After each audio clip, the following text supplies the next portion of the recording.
anything can be learned. You can learn anything if you just give it time and put your mind to it. There's so much work to do. Let us focus on the work. There are so many like small communities I really like to do. Trying. Honestly, I would never beat my own price too low. I think that Nigerians have a very interesting relationship with money. Oh, you've done this before, which is what I try to tell them. Like, if you've done this thing before, you can do it again.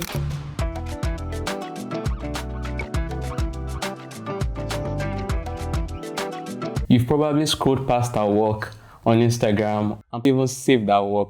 Behind these stunning visuals is the Nigerian creatives shaping the culture with every stroke. I'm excited for today's conversation.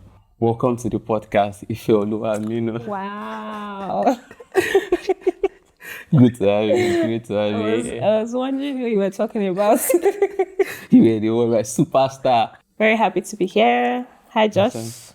Nice to see you again after a while. Yeah, I love your outfit though. Thank you. I love the colors. Dial-up. Colors are popping. Love it. Thank you. Yeah, I feel you're doing amazing with graphic design and also as an illustrator. And I know it's been a journey working with different startups, agency, and even working as a freelance, right? There are a lot of designers everywhere, brand designers, product designers.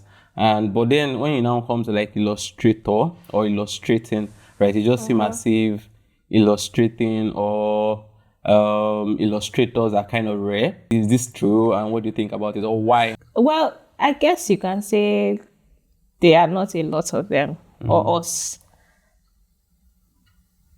But why? Well, I think that the industry is very small right now. Even the Nigerian design industry as a whole is fairly young.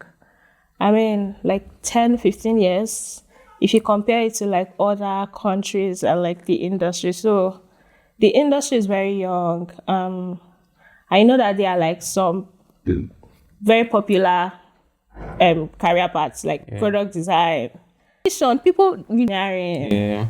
I mean, there's arts in itself, which is sort of separate from illustration. So yeah, I think it's because the industry is fairly young and maybe a lot of people don't know that they can do illustration as a career.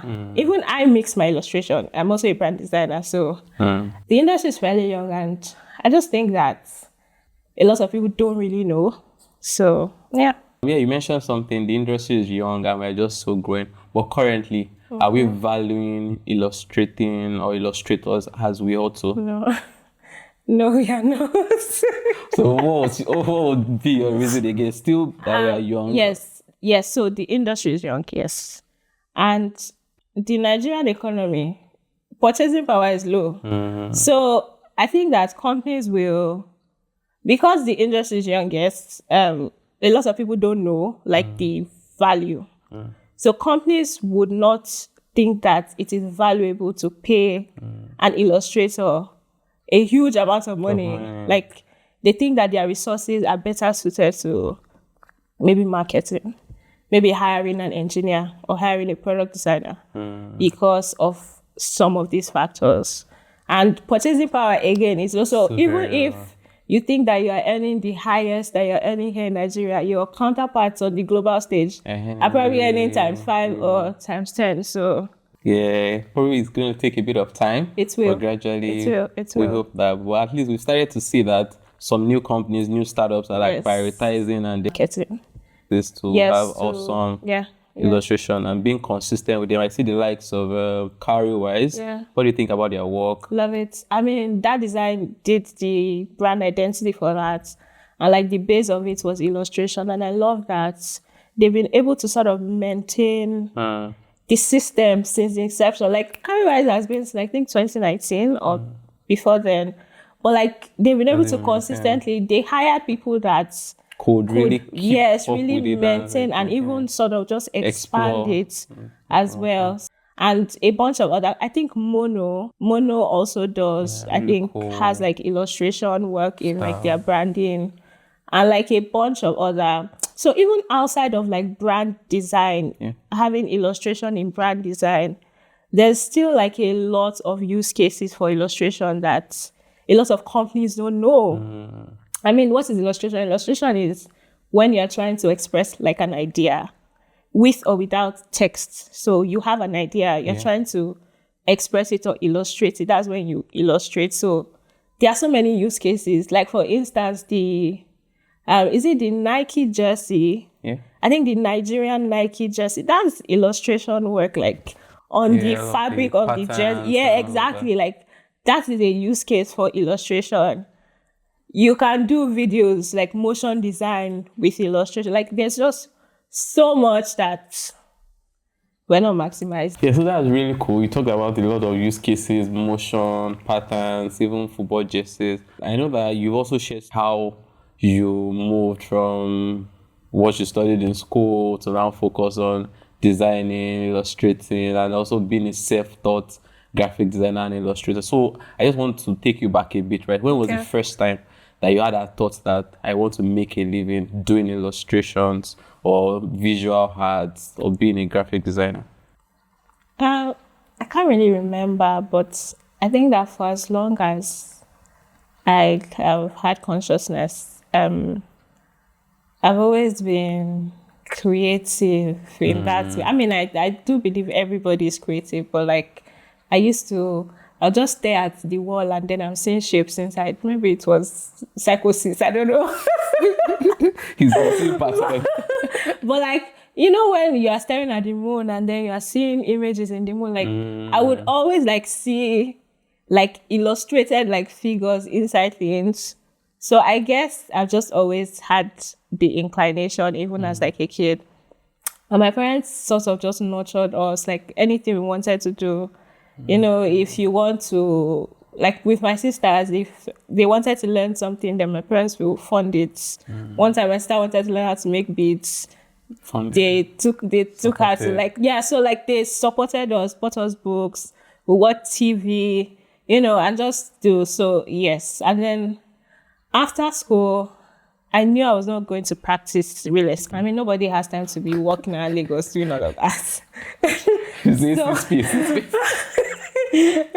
No. I had like a list of things I wanted to do. And even while I was in school, I'd already sort of started with my hand at like Corel Draw. I mean, that's what a lot of us started with. So yeah, Corel Draw, trying to make logos. I just trying to make like posters and cute stuff. So yeah, and I mean, you know, there's this pressure that descends on you immediately you finish school to try and figure out and sort out your life. Do with my life. Like, yes, especially the period before you go for NYSC. Yeah.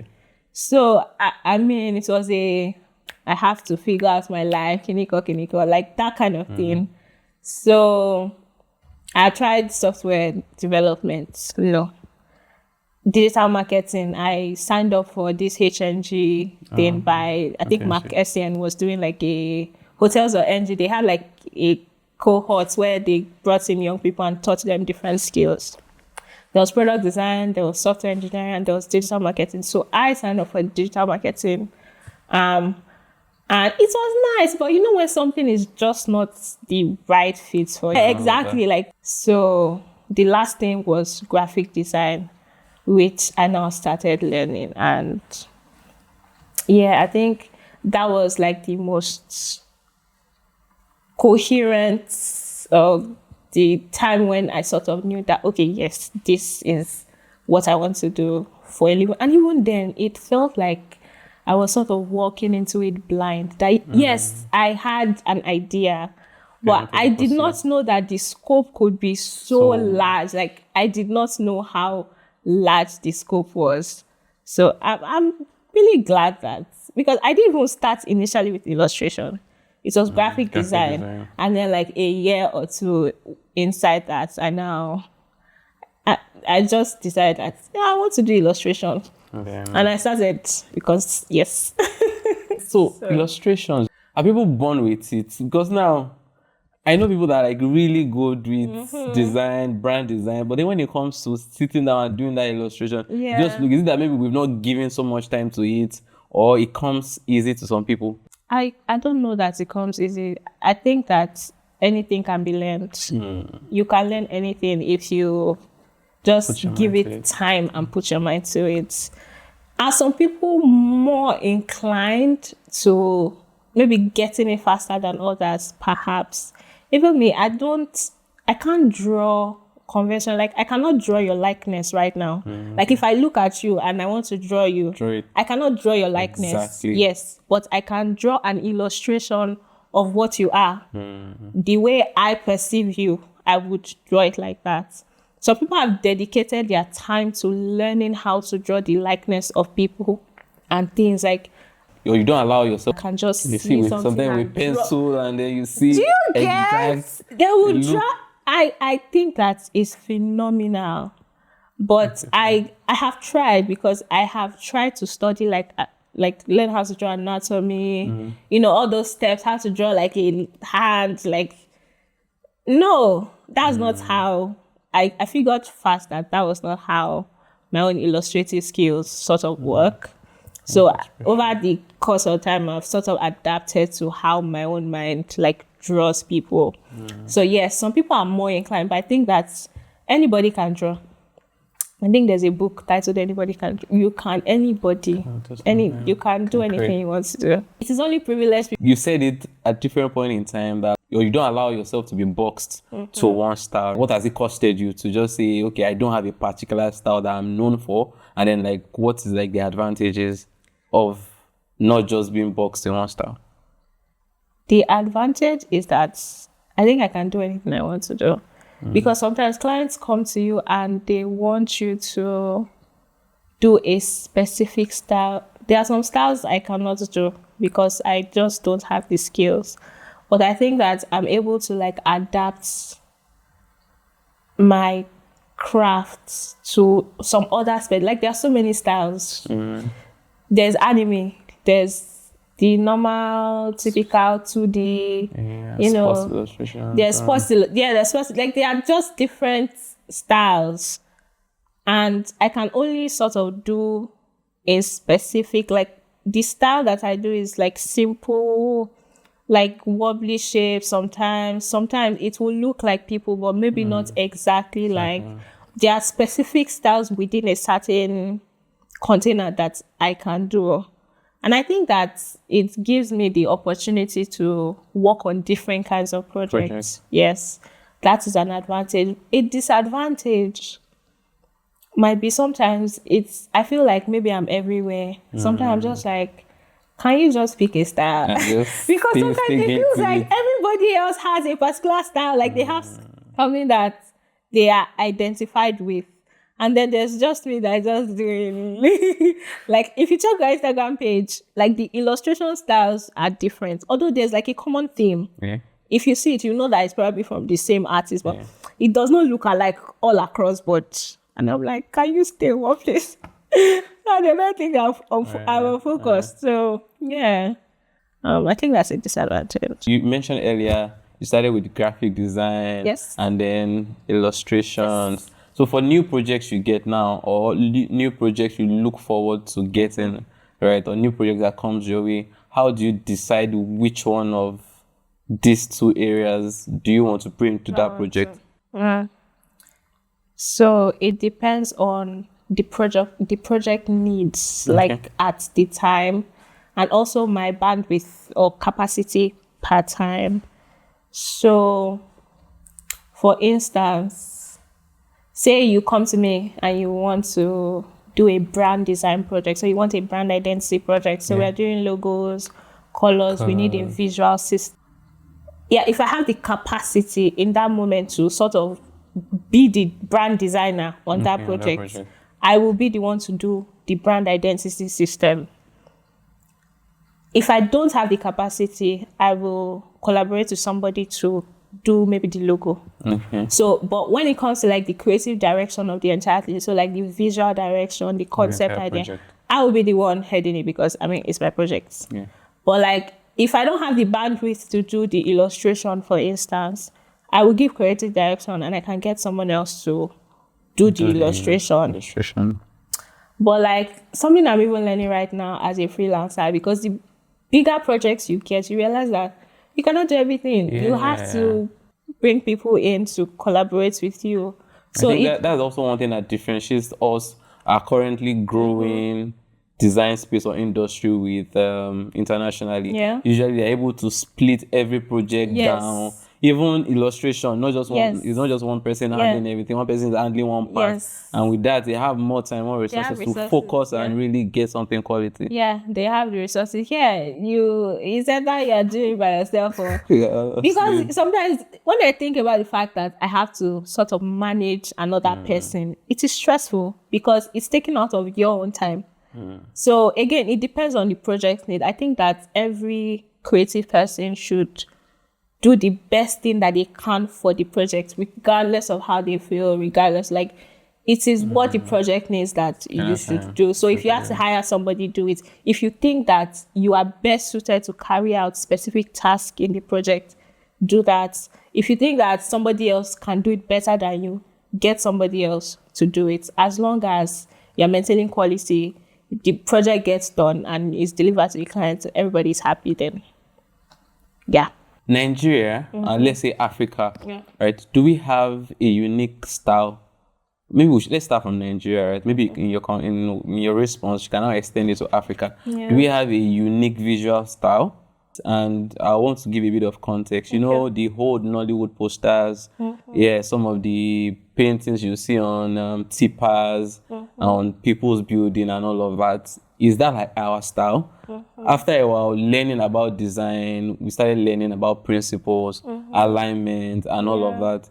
Probably from the Western side, right? Now that we're learning, alignment is important, users to understand, for them to follow your design. And then looking back, we're trying to say that, okay, let's still take it back to what our style is like before. You see, like the Odumodu poster, I love how people talk about it and all of that. So should we stick to the style? Do we have a style? Can we export our style? Okay. Do we have a style? I think that we do. Okay. I mean, vernacular design is the one that is here, like the local. There's a particular way that things look. There's a particular way a typical advertisement, like a handmade ad, would sort of look like, with the stencil fonts, with the colors. Like, there's identity in like almost everything, in the trailers, in the downfalls, even in other states in Nigeria. There's a particular way, like their identities in like even if you look at like federal government and state government, they have like badges. Like, I mean, I think that was gotten from Europe because they have badges. So like we sort of brought that influence on us. So I think a lot of things, was influenced by sort of the West, and we've adopted these things to be ours. But at the core of it, I think that, we have a sort of Nigerian aesthetic that when you see it, you can sort of feel that, yes, this is Nigeria. But it's not restricted to one thing. But there are certain elements that are consistent. For instance, the colors, maybe like the expressive typography. There's also the language, like the way we say things is also like a style. The way a typical Nigerian speaks is so unique. Like, it's different from how a South African or a Ghanaian person speaks. Like, you can tell in how we use language. That is also a visual. Like, that is also an aesthetic. That's a style. So, like, when you combine all these things, the colors, like even the forms, is so exaggerated. Even like the way we do our parties. There's no party like a Nigerian party. Even our music, like Afrobeat. The country is so big, and there are different tribes, different cultures. But in a way, I think that we're still sort of joined in that sort of flamboyance, that expressiveness in how it's like we are like peacocks just strutting. Like, if you go abroad, if you see a Nigerian, you will know.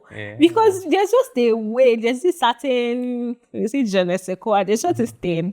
So yes, I think that we do have. It's just in many things. But I think when it comes together, you can see it and feel it and know that, okay, this is Nigerian.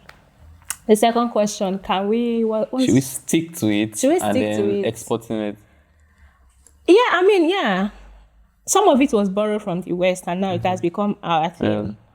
can we stick to it? Yes. I think that we should also like create space to sort of evolve, I guess. There are so many new ways of doing things now.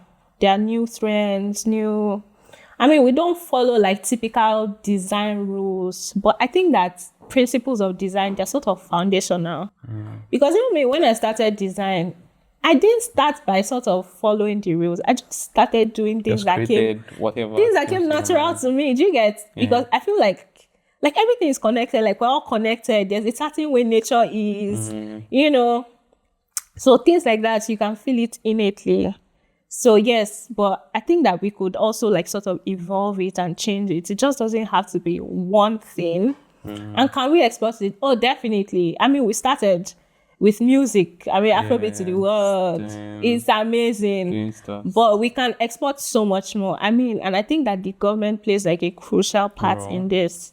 They can organize festivals like the Doba Festival in the north now. People travel from all over the world to attend these festivals. There used to be like the Calabar Festival before. It used to be so huge, but it has died down now. I think they did Eyo Festival. Yes, the Ojude, like Ojude all of these things. These are also like things that we can export, like make it so big that people from all over the world would want to come. There's also film, Nollywood. Pour money into these industries, build more museums. Like we have so much that is ours that we can take to the rest of the world. Like I am personally just sick and tired of always taking from the West. Like we have our own things. We have the things that we want to say. Yes, let's do our things. Sure. Let people come into our countries to So we can definitely export it. We have started. We need to do more. Just like as you said, it has been gaining recognition. Are they valuing it as much as they should value our art, our style? Brand designing, illustrations. There are so many moving parts. There's the fact that even Nigerians in Nigeria, it is difficult to earn in USD or pounds because of payment problems. You have to sort of find ways. Like it's not as seamless as it should be. It's possible, yes, but like even at that, so even like a creative here, getting paid for their work by people internationally is a bit difficult. That's the problem. So white people might not want to deal with all of that. They'll rather find somebody else. Because something that you can do, there are 50 million people that can do the same thing. Is it worth the trouble? There are policy problems. In the arts industry, it's relatively booming. There's always one exhibition or the other. They just ended the +234 fair the other day, which was great. Young Nigerian artists as well are getting like global acclaim. They are doing exhibitions in Munich. They are doing exhibitions in London, in New York. The art scene is gradually some of these booming. Events, some of our stars too are there. People are there representing. Exactly. In design, studios like Bellomus, Bellomus Studio, they are creating work that can compete globally. I think that's the people like the Bellomus that design before they shut down their studio. Yes, I think there's also Czech. Fort Canvas. Fort Canvas. Like we have some. Again, the industry is young. And I think that if we keep, doing good work, put our heads down, get to work. There's so much work to do. Let us focus on the work because our economy is working against us. The government does not care. And there's this perception of Africa that, the Western world has. Most of them would rather not deal with Africans, or some of them, to be honest. I know that they are trying. People are actively trying to hire from Africa. But when you have to jump through so many hoops, you would just rather, not. So, it just depends. Many Western companies, global companies are trying to hire from Africa. We are growing. They know that, despite the odds, despite some of the negative, but at least a few people that they've worked with have delivered excellently. So many of them are coming back to see what can we tap in. Are we really good or we are just cheap? We're not many. Okay. But I think that there are a few people that are really good. Again, I will keep saying this, the industry is very young. So I think that placing high expectations on how good you are might be a bit too, because everybody's still sort of coming up. But I think the people that have been there for a long time and have just sort of gone international, they are fantastic. I know some really good designers. I know brilliant artists. I know the other day I was going through my Twitter and there was someone called Sheson. I can't remember. He posted his 3D work. Fantastic. I was like, wow, there's like a blooming 3D community in Lagos. I think Batch Motion. Yeah. There are so many like small communities of people that are just trying. Honestly, I am the kind of person that A for effort. If we are giving out marks, A for effort, because people are trying their best. Are we also cheap? Yes. We are. Yes. We are cheap, and I don't know that it's our fault. It is only privileged people that can say, I'm not going to take this job, it's too small. But people need to eat. Yeah. The economy is getting tougher by the day. How much is dollar now to Naira? It's like 1.6 or something, or 1.5 something. Yeah, I think pound is like almost 2K now. Yeah, 2K so man must chop. So if you see someone willing to pay you 50K for a logo and you need to eat, people will collect it. If you don't collect it, somebody else is going to collect it and deliver. Maybe the quality of the work may not be, but the work is done. We had a conversation before we started shooting, right? Someone requested that do quite a lot of videos for an amount of money. Yeah. Also designers too, right? Some of the senior guys that are good are trying to say, don't beat your price too low. Because sometimes if we keep beating the price too low, clients, especially Nigerian clients, will want to feel that that's the standard. I already got someone to do this particular work for 20K. Why do you want to charge $1 million for it? So how do you want to strike that balance where, okay, I need to make money. I need to like eat. Let me do something. But then I should not still pull it down too low that it affects the overall value that companies, startups will place on designers. I would never beat my own price too low. So I'm going to speak for myself first. And then I'll speak for maybe up and coming people. But for me personally, the only time I might accept like a low price for like a project is maybe I know the person, so we're doing friends and family discounts. Or it is such an important project that I know that the founder or the owner cannot afford to pay me my work. At that point, but I want to be a part of that project. And I always let them know that I'm giving you this for a discounted. I will put it in the invoice. This is the actual price. I'm removing 50%. So that they know that this is not standard price. So you cannot go elsewhere and say, but if I do this thing for 1 million now, why are you asking for 10 million? No. So I will make it known that these are the reasons why I am accepting a lower price. So, yeah. And then for other people that maybe they actually just really need the money, I think that if you're in the early stages of your career, there are some things that you have to do. That's why when, the reasons why people are able to charge high prices because they've been doing it for a while. Yeah. They are really good at what they are doing. They probably don't need your money. Yeah. And they might have even gone through the phase of sometimes collecting not so much. Yes, exactly. I don't want to say that you have to go through the phase as well because it shouldn't be this bad. But there are some times when you may need to just accept a paltry sum if you're just coming up, maybe to learn, to fill up your portfolio or whatever. But I do think that companies tend to want to pay people ridiculous amounts. Personally, I would say you should not accept it, but different people, they have different circumstances, different contexts. If you're accepting such an amount, I guess you know why.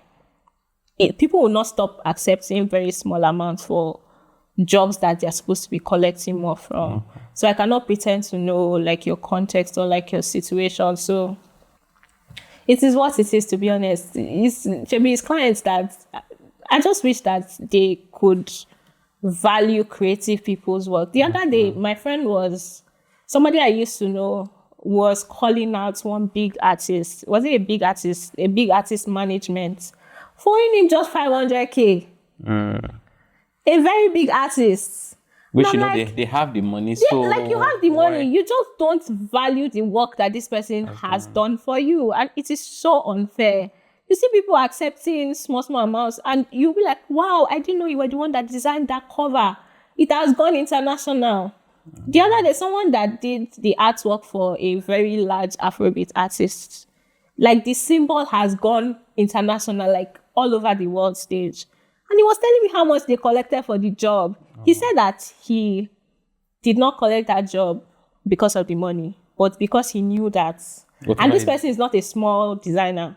He just knew that because we have done this, we are doing it for the future, like it is. There's a saying, I forget the saying now, but like when you take something, you're not looking for instant gratification. Yeah. It's like delayed gratification. More like where, investment. You know that Yes. something will come out of this. So I know that work that they did that has gone international, other people are going to reach out to them. So it just depends on your context and what you want for yourself, to be honest. How do you price your work?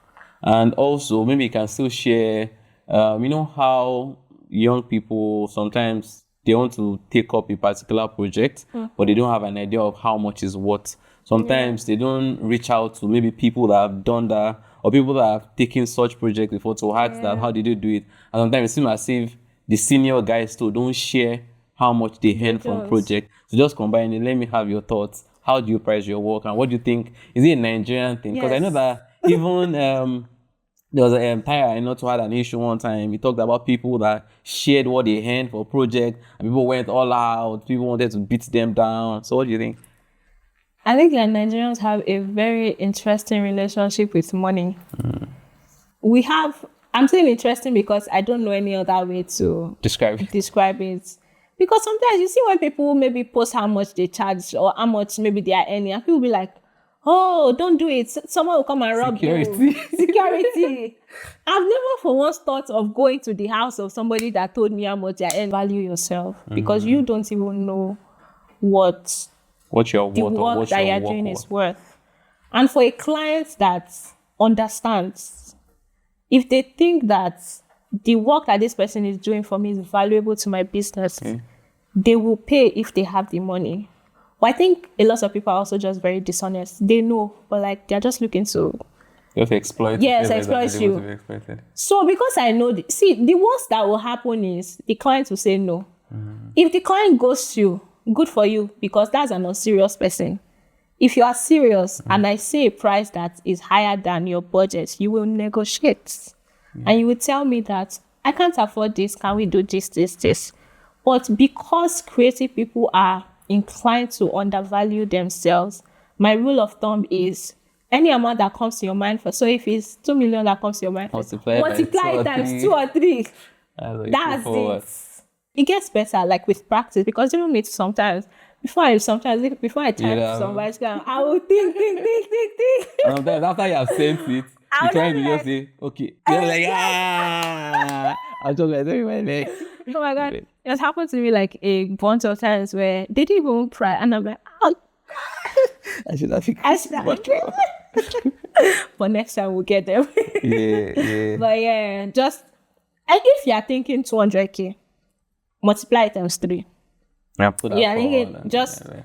Increase it. The worst that can happen is they'll say no. Or the best thing that can happen negotiate and you guys they will say yes. But I think that a client that does not even negotiate and ghosts you is a red flag. So you did not miss out on anything. Founders, CEOs, business owners that are looking to build their brands and maybe get illustrators on board, either full-time roles or part-time. What would be your advice for them? How can they find the right people? I would say that founders should do their homework, and you need to be personally convinced that the value that this illustrator or designer that you want to hire, the work that they are doing is going to bring a lot of value to whatever product it is that you are developing. If you're not convinced, it's a problem, because then you just hire somebody because maybe other people are doing it, and then this person comes in and they say, let's do it like this. But because you don't even know the value, or you're not even convinced that, like, why did you do that? You will now be pushing back. Do you understand? It's a waste of all our times. So before you hire an illustrator or a designer or whatever, be convinced that what they are coming to do in your company or on your product is valuable. And then, depending on the stage that maybe your startup or your company or your organization is, hire somebody that knows their work. So if it's maybe like a new startup that people are just growing, startups, they love to grow fast. We have to break this fast. So you cannot hire a newbie. Newbies typically need time to explore. Hire somebody that is an expert that can go as fast as you want to go. Maybe it's already like an established company. You already have 1 or 2 designers. Maybe the workload is a lot. You need somebody else. Then I will always advocate that you hire up and coming people. Hire interns. Like, they need the training, because especially when there's someone on ground to train them, that's more value to your company. Maybe not immediately, but like in the future, as long as you can sort of afford it. So depending on the life cycle where your company is at the moment, just adjust the parameters to fit or to find whomever it is that will bring the most value to your company part-time or in the future is going to be my advice. Yep. That's really cool. What was one time you doubted yourself, and how do you deal with imposter syndrome? That's not every day doubt. All right. What time that? All of us are just faking it. Faking it to me. One time I doubted myself. Yeah. I don't know, one time. There have been many times. There has been a bunch of times. And I think that maybe I can just give a sort of general scenario. The times that the self-doubt comes is when I think I tweeted something the other day about how every project, like the successful delivery of a project, it demands a certain level of fear. But it has to be like healthy fear, just the right amount of, will I be able to deliver this? Will I be able to make my clients happy? Will I be able to do justice to the brief So like it sort of pushes you to... Yes, it pushes you to want to give your best because you are scared your reputation is on the line, the money that they paid is on the line, the client's business is on the line, like a lot is at stake. So when you have in your mind that things are at stake, you are scared. You will doubt yourself. And our brain does this thing where we forget all the times that we were so good when we delivered. Now pick on that one. The one time or the times that you did not, that's the one that your brain will remember. So at the beginning, and because I like to choose really difficult projects because it pushes me to get better. I think at some point in time, 70% or 60% to the project. Yes, you will be confident. You'll be like, I got this. So in the initial stages, you are scared, especially when you're still concept forming and coming up with ideas, when you don't really know what you're going to do yet or how to execute yet. There's that self-doubt, there's that fear. Oh, you've done this before, which is what I try to tell myself. If you've done this thing before, you can do it again. Is there a particular skill or an experience that shaped or changed your mindset that has helped you grow to this point? Skill from taking you back to when you started and grow to this point? I think it's just the fact that there's just this thing that I always think that everything is figure outable. There's nothing that you cannot do. Except fly like an airplane or something. But creatively, I think that you can learn anything. You remember for the longest time, I always said, I want to do motion design. I started learning it, and I was moving frames small. Do you get? If I stayed on it, I got distracted because I had projects that needed my attention and my immediate skills. But I've seen that if I put my mind to something, I can actually do it. How do you develop your craft? What's your go-to? Do you take courses? Have you had to take courses or videos or... Have I ever taken any course? I mean, you remember one time we were paying for, was it Domestica or Patata? One thing. But like every time I try to take a course, it's just so hard for me. I'm barely ever consistent.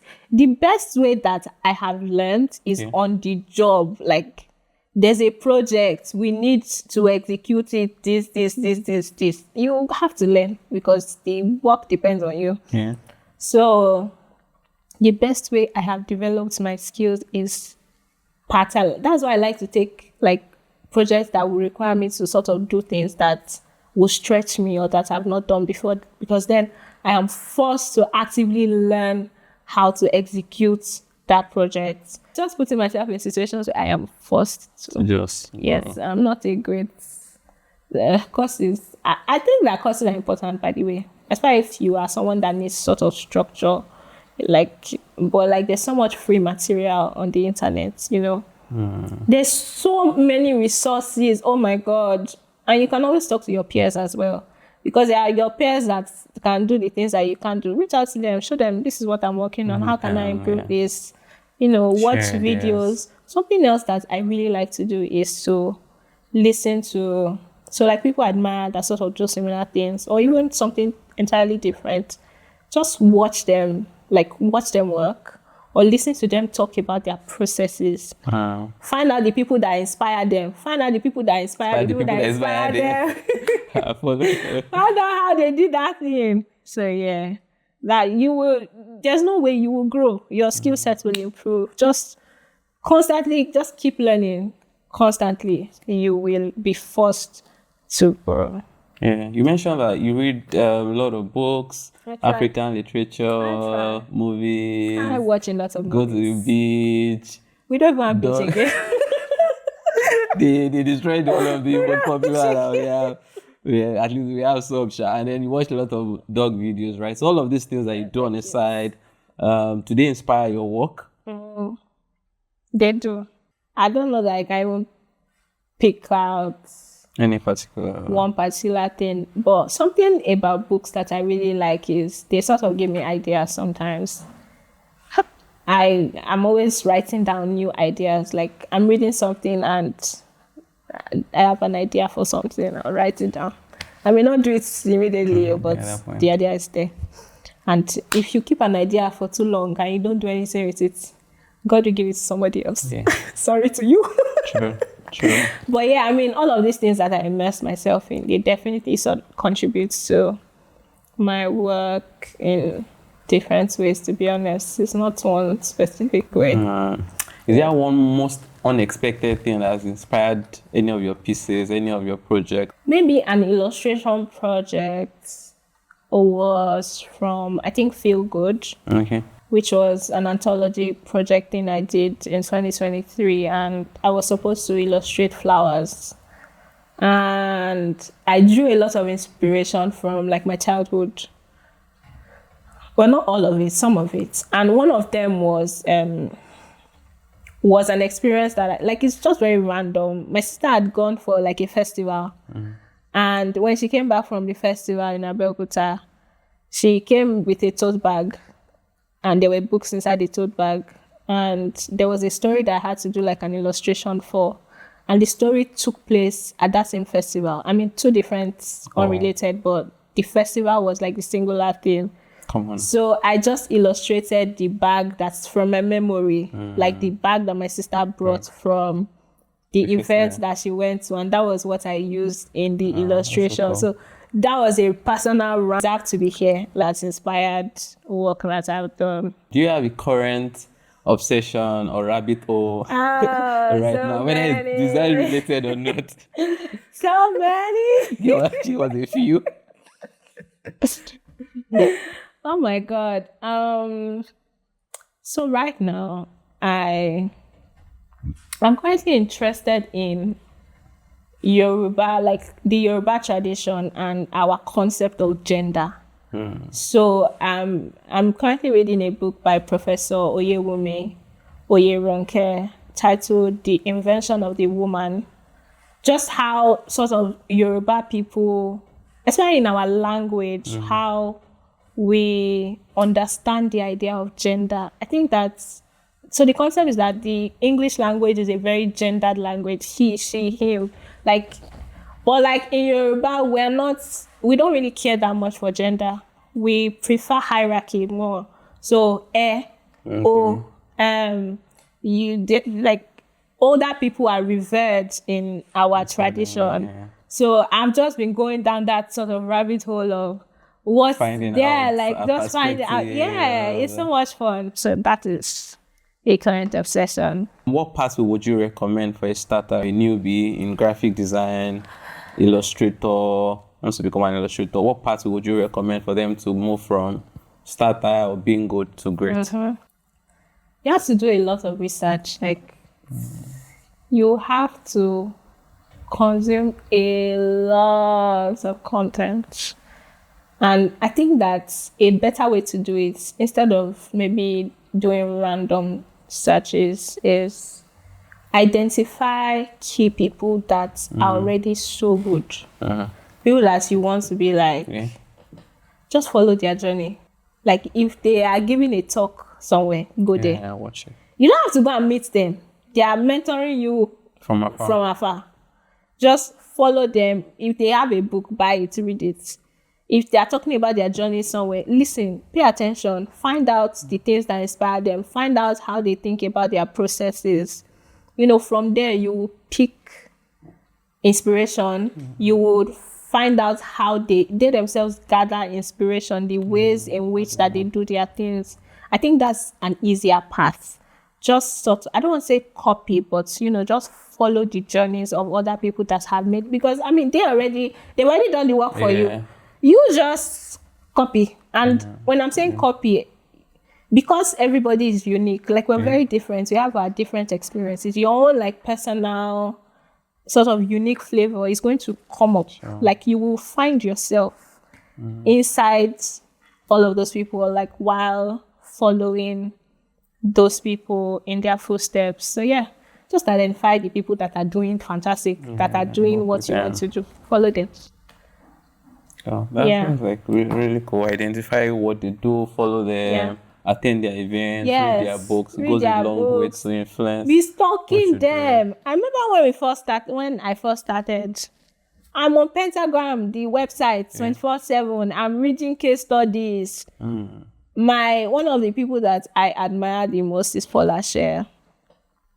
I think she's brilliant. I've read her books. If Paula Scher gave a talk, I'm on YouTube, I've watched it.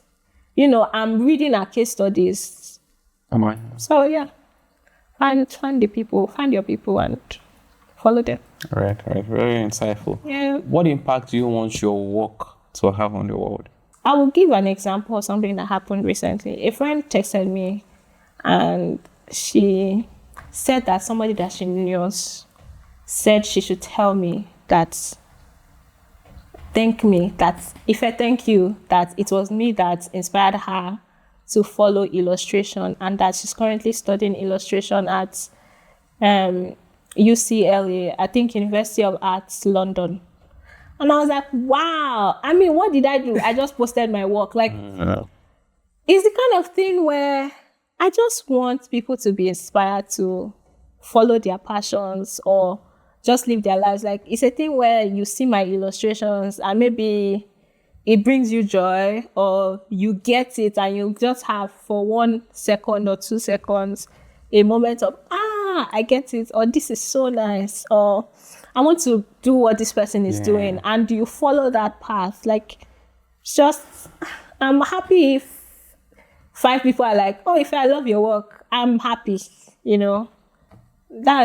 I don't have many grand aspirations. I just want to be able to do what I want to do freely and make money, good money from it. Impact people. Yeah. That's like really, really lovely. You had all of the resources in a studio you own or you found, what would you want to focus on? Everything.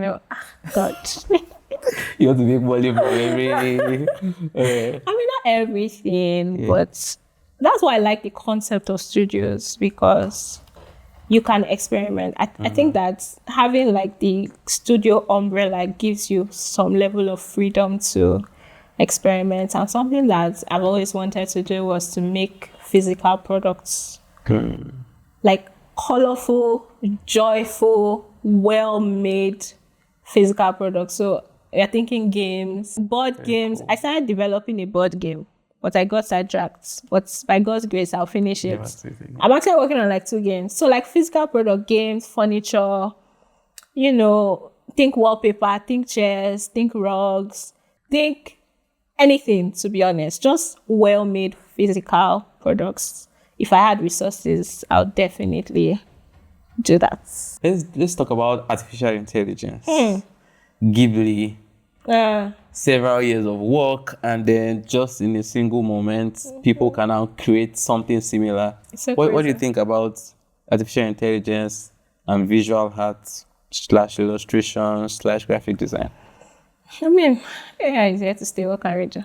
All the people that have money, they are backing it. Yeah. And we're in a capitalist world, so they are the ones that are dictating how the economy is. And so, yeah, it's here to stay. Now, visual art, I know that a lot of like artists, they've been scared, like, ooh, AI is going to take our jobs. I don't know that it's real. I think that as human beings,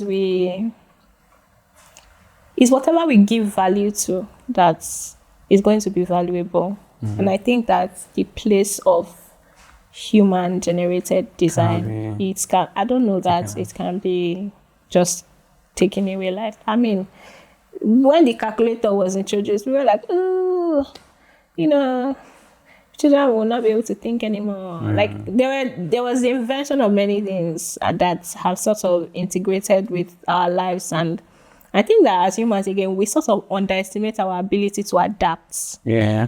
That's the one thing that is we know how to adapt like mad. We will find ways to use it. I use Claude AI sometimes to come up with ideas. Yes, ChatGPT is making an illustration. But like when you need to scale those things across different media, it cannot do that for you. Yeah. You still need people that will move these things around. Like right now, I think that creatives should learn how to use it. You know, refine your prompting, learn how to write prompts so that, because it's machine learning. It's learning. So you have to learn to give it proper instructions so that you can use it to do what it needs to do. People should not be scared. I think that we can all coexist. But there's still valid fears about how it takes information, like if it's not sort of regulated, like the ethics of it, where it is learning from people's work without their permission. Again, because the tech is relatively new, they've not figured out a lot of things yet, but it is definitely a cause for concern. And I think that governments around the world should sort of come up with a plan on how to make AI ethical. Like, if you are learning from my work as an illustrator, I need to probably be compensated. Yes, I was going to ask that if someone takes some of your major projects, feeds it to AI, and they start creating something like... You have to pay me for it or ask for my... permission. They need to create a system where before AI can take from existing material, the owner of the material can either say yes or no, so that it's ethical. There's a lot of there are lots of things to be figured out right now, and it's only normal to be scared or worried. People should just learn. Like times are moving so fast. I was watching a video of Sam Altman. He was taking an interview, and this same question was also asked him, that what does he think? He also shared what you said, that there have been several inventions, and the people that become successful the most are those that build on those movements. When the iPhone first was launched, and then they started upgrading it, people now have mobile phones to do stuff. Once they start building mobile apps and mobile software, the one that really became successful. He also talked about her ability to adapt. He does not think, obviously it might take out some jobs, but then it feels that it's going to create much more. It's to create new jobs. Yeah. So adapt, move with the times. But again, it's just very innate for us to resist change. Yeah, at first. You see, so human beings are so complex. You see the way we can adapt. We hate change. and we will resist it with everything that we have. It has been like a very, very insightful conversation. In closing, what would be your advice for a young Nigerian girl facing a lot of opposition, setbacks, assumptions, stereotypes? Yeah, but they want to make a name for themselves and do something great. Honestly, the only thing I can say is don't give up. Like, take up as much space as you can because you deserve to be here. Like, you deserve to take up as much space as everybody else. And I know it sounds like woo-woo where you have to believe it to become it or whatever, but like it actually works because these are like basic universal principles where if you set your mind onto something and like there are a lot of barriers, especially for people from like low income households. There's the education barrier, there's the economy, like there's so many things that are dragging you down. But like just believe that you deserve to take up as much space as everybody else. Like you deserve to be here. Just try. Just try. I think trying is so important. Just try your best because situations are different. Yeah. I don't want to be doing motivational speak. I don't know what a lot of people but just try. And you deserve whatever it is that you deserve everything good. Try. All right. Thank you. Ife is a superstar graphic designer, illustrator. Yeah, so where can startups, CEOs, founders, where can people find your work and follow your journey? You can find me on Instagram, Ife Aminu. You can just Google me, to be honest. You'll find me if you Google Ife Aminu. Thank you so much, Isholo. Thank you so much, Josh. It has been an insightful so conversation. Yeah, love every part of it. Thank you so much. All right, thank you guys for watching this episode. We'll be bringing you much more, new people with cool stuff that they are doing to just get you inspired and informed that you can be who you want to be and you can go out there and continue to do amazing exploits. I'll catch you guys on the next one. Bye.